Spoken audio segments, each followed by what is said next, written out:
will happen on Sunday. It will begin with a great sound. From the ground to the sky, and from the sky to the ground. Smoke like mountains and ashes at... You're listening to the Millennial Veteran Podcast, an advice show for the modern veteran. This episode, A Tale of Two GI Bills. I'm your host, Kris Poole. This week we're looking at the Montgomery and post 9/11 GI Bills. Alright guys, let's face it. If you've gone to college, you know it costs a lot more than the fees and tuition that are posted on the website. And most of us veterans aren't just single and ready to mingle when we get out. When I got out, I was married with kids, and it was really tempting to go out and get a job rather than go to college. This stuff about the GI Bill and getting money for college is a lot more complicated than people make it sound. I mean, sure, everyone says, when I get out, I'm going to use the GI Bill and go to college. But how do you do that? Do you just show up at college and say, hey, I'm a veteran, I'm going to go to school now using the GI Bill? Ultimately, if all this GI Bill gives you is the tuition and fees, many of us wouldn't be graduating from college. Today we're going to dive into this topic and see that there are some smart choices you can make now to actually get more money out of the GI Bill than you think. Do you know which GI Bill actually gives you more money? You might be surprised by the answer. Stay tuned. Something is finally happening. I chat for the first time with my neighbors, and the phone doesn't stop ringing. Well, sit in my car. Okay, who's eligible to use the GI Bill? For the sake of this podcast episode, I'm not going to get into the ins and outs of who's eligible too deep. This information is going to apply to pretty much anyone who served a full enlistment and then they got out of the military with an honorable discharge. If you have any sort of situation other than that, you can go to millennialveteran.com to find your answer, or you can send me a question through the contact page, and I might feature your question on the next episode of the Millennial Veteran Podcast. All right, let's start out by talking about the Montgomery GI Bill, aka Chapter 30. Who can use it? All right, the veterans that can use the Montgomery GI Bill are veterans that initially paid the $1,200, which is usually $100 per month, and then after they paid that and they served their enlistment, they're eligible to use it. Now, you might not remember contributing. I didn't actually think about it till 2 years after I'd already paid it. But when you went to boot camp, they're probably like, hey, if you want to do this, sign this paper. I went to Marine boot camp, so they just made me put my head down. And then they're like, hey, here's a piece of paper, sign this. So I just signed it, got the money taken out of my account. I mean, I'm pretty happy it happened, but that's just what happens, Some of you right now are probably like, hey, I paid $1,200 when I was a boot, and now I'm using the post 9/11 GI Bill. When am I going to get that money back? I'm not even using the Montgomery GI Bill. All right, this is a little bit tricky. In order to get back that $1,200 you put in, you need to use your entire post 9/11 GI Bill benefits, and then in the final month, they'll send you $1,200 check added on to whatever money you're getting back that paycheck. So pretty much you need to go through an entire 4-year degree to get the money back. So it's pretty much the longest con ever. So if you're just going to school to get your Montgomery GI Bill $1,200 back, it's an extremely long con. All right, the benefits. The Montgomery GI Bill is going to give you a monthly paycheck. So for this year, the 2016 fiscal year, because the military's October to October, it's going to be $1,789 a month, plus $150 if you contributed to the buy-up program.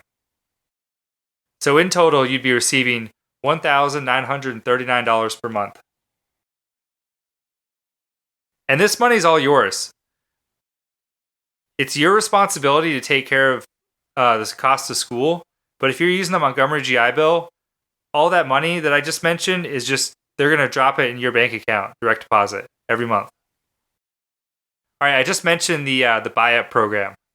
If you're going to use the Montgomery GI Bill and you are still active duty, you need to go down to finance, the PAC, whatever you guys call it in the Air Force, and you need to buy up. you can buy up a total of $600 while you're still in the military, which will give you a $150 bonus each month. So if you put in $600 before you get out, and then you use 36 months of benefits, which is, the typical amount of time it takes to get a 4-year degree, you're going to make an extra $4,800. Try and make that kind of investment anywhere else. It's completely worth it. All right, and you guys might have noted I just said it takes 36 months to get a 4-year degree.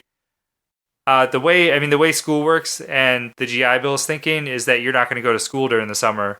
So the 36 months are actual months that you're going to school receiving benefits.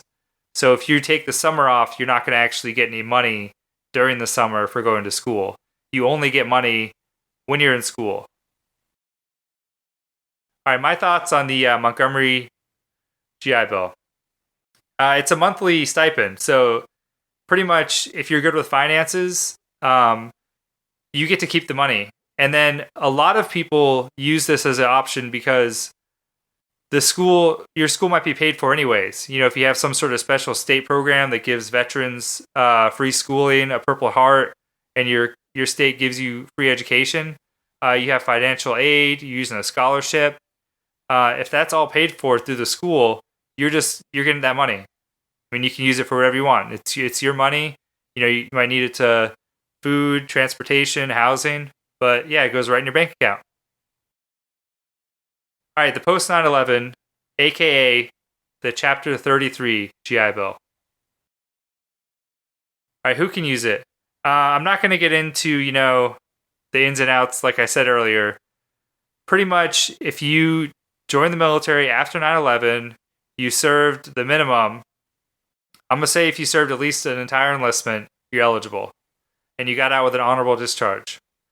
For more info, once again, go to my website, millennialveteran.com. The benefits of the post 9/11 GI Bill. This one is very unique because the post 9/11 GI Bill is pretty much giving you exactly what you need to go to school. So it's going to cover the entire in-state tuition and fees for a public, like a state university.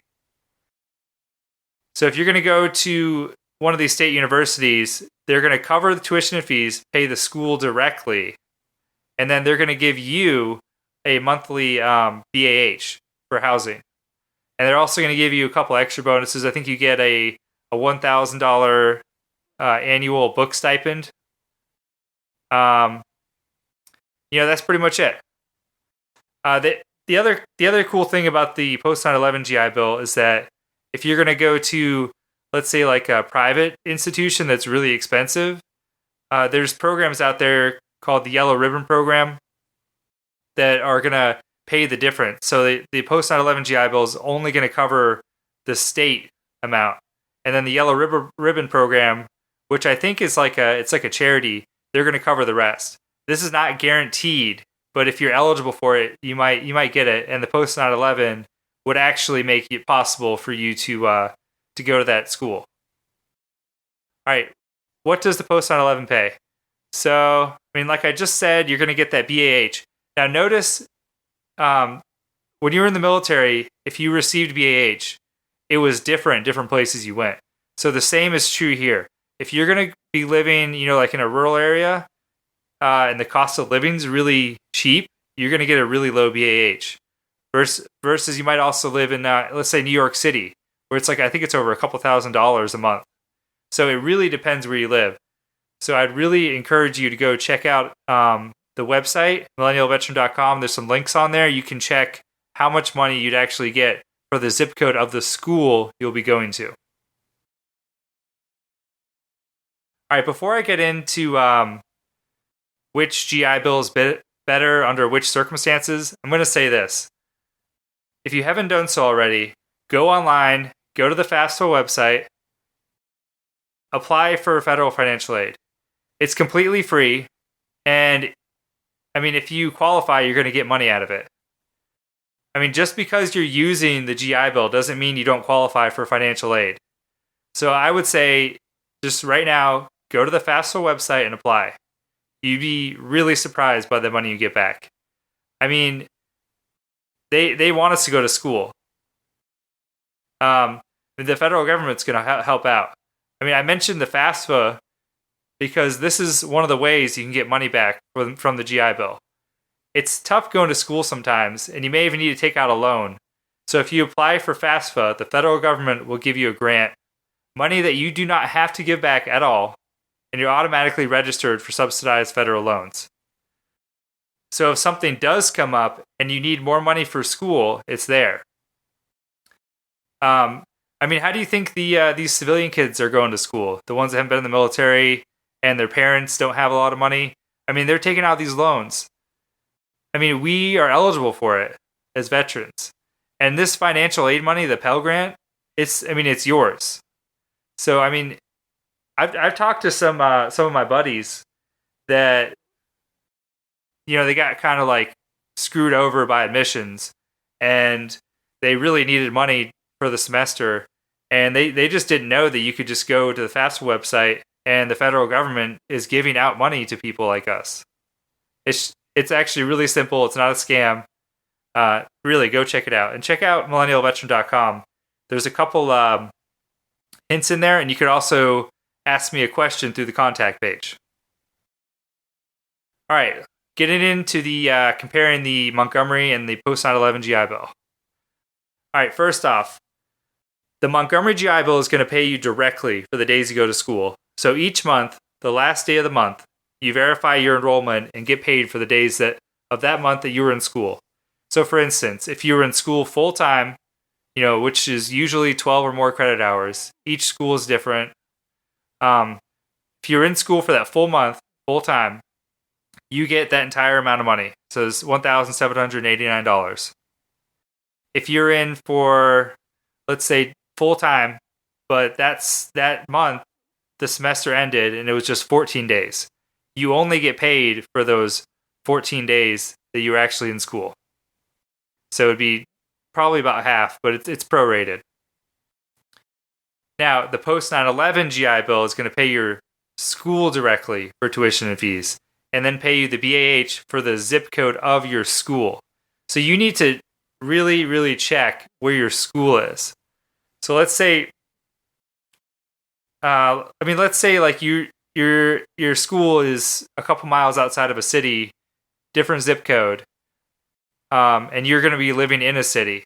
So let's say you're in New York. You're in New York City. The school's, like 10 miles, 15 miles outside the city. And you think you're going to get paid the BAH for New York, which is a bunch of money, but the zip code is actually like $500 a month. That's where you're going to get. So they're not looking at where you are living. They're looking at where the school is and the zip code of the school.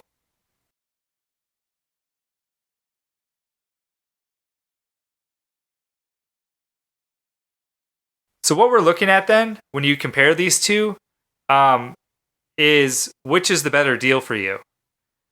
If you're using the Pell Grant and or a scholarship and it covers the tuition and fees, which GI Bill gives me a better rate for all my other living expenses? My advice, go to the BAH website or ask your veteran coordinator for the school you're going to and find out what the rate will be. If the BAH for the post 9/11 GI Bill is less than the monthly Montgomery rate that you'd receive, then I would go the Montgomery GI Bill. Either way, you're getting money back. If the Montgomery GI Bill is going to pay you more back, then that's a better deal for you. If you're going to go to one of those expensive private schools, or for some reason or other you're not getting in-state tuition, you might need to do the post 9/11 GI Bill to cover more of the tuition and fees. Also, the post 9/11 GI Bill, although I haven't gotten completely into all the ins and outs of it, it's really flexible. There's a lot of different programs you could do. And like I mentioned before, the Yellow Ribbon program. So I'm going to say, in short, if you're going to go to a state school with a low BAH rate for that zip code, the Montgomery is the way to go. If you're going to go somewhere expensive, the post 9/11 is the way to go. But, this is really important. You need to go look at what it's going to cost in each place and which GI Bill is going to actually give you more money. All right, now I'm going to cover online students. Now, going to school online is, pretty popular now. I know when I was in the military, I went to like 6 online schools. Eventually, I got my associate's degree through American Military University. It's really convenient. It's great if you have a job. You can do school at night and eventually get your degree. So let's see. The Montgomery GI Bill. This is going to cover online classes completely. So if you're going to school full-time online, you're going to receive the full monthly rate. Now, if you're going to school like a quarter, let's say a quarter time, which I think is 3 to 6 credits, somewhere in there, they're going to pay you a lot less per month. So it's really based off how much you go to school. And let's say you do go to school like a 3/4 rate, you're going to be using up the benefit. So they're not going to save the money for you. Once the eligibility time is over, it's over. So that's something to think about. Also, when you're taking classes, some places don't really mention this, but if you take more than, let's say, I think it's full time, so 12 or 15 credits, the additional classes after that are actually free. So they're just included. So once you take a certain amount of classes, the rest of them are free.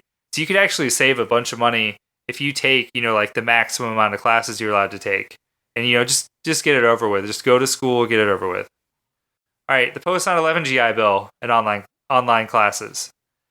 As of early 2015, when I was researching this, the post 9/11 GI Bill will cover the tuition fees and the book stipend for online classes if you're going to school full-time. And if you're full-time online school, they're going to give you a BAH at a fixed rate of $754.50 per month. So what that means is they don't care where you live. They don't care where the college is. They're just going to give you a flat rate, $754.50 per month. That's it. So for online classes, to me, it looks like the way to go is going to be the Montgomery GI Bill, just based off that BAH rate. It's pretty low, and it's probably not going to be anywhere near what you're going to have to pay for an apartment or something like that. All right, so I think that's going to wrap it up for me with this episode about the Montgomery and post 9/11 GI Bills. Thank you for listening to the podcast. If you like what you're hearing, please go to iTunes to subscribe to the show and receive each episode automatically. You can go check out millennialveteran.com to look at the show notes, submit questions, and donate to keep this show going. I would also like to thank Marusk for the use of the theme song, The End of the End of the End. See you next week.